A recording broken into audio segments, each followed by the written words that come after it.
আসসালামু আলাইকুম। আপনাদেরকে একটা ইনোভেশন আইডিয়া দেখাই। এটা হচ্ছে আমাদের সাবস্টেশনের যে এলটি প্যানেলের মূলত এখন লোড কম আছে, প্রায় 500 অ্যাম্পিয়ার করে আছে।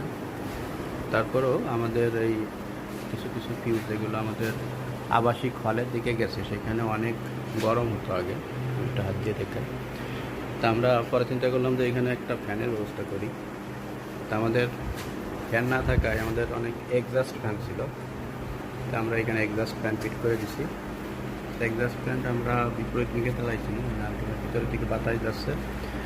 আমাদের ভিতরটা খুবই শীতল একটা পরিবেশ বিরাজ করছে, এবং আমি দেখলাম যে আগে যেরকম হিট হতো এখন সেরকমটা হিট নাই। এই জন্য আপনারা এক্সস্ট ফ্যান বা যে কোনো ফ্যান দিয়ে এরকম কাজ করতে পারেন। মূলত তাতে আমাদের কেবলগুলো গরম কম হবে এবং দুর্ঘটনা কম হবে। এবং আমরা মূলত এক্সস্ট ফ্যান